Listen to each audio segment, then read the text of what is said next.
అతని ఎత్తును లక్ష్య పెట్టకము. మనుషులు లక్ష్య పెట్టు వాటిని యెహోవా లక్ష్య పెట్టడు. మనుషులు లక్ష్య పెట్టే వాటిని, ఎత్తు, రూపము, పైవేషము దేవుడు చూడడు. దేవుడు ఏం చూస్తా అన్నాడు?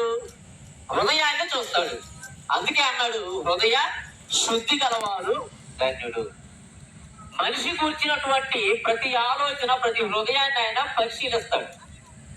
మనిషి యొక్క హృదయాన్ని దేవుడు పరిశీలిస్తాడండి. ఎవరి హృదయం ఎటువంటిదే, ఎవరి హృదయము ఎటువంటిది అని దేవుడు పరిశీలిస్తాడు.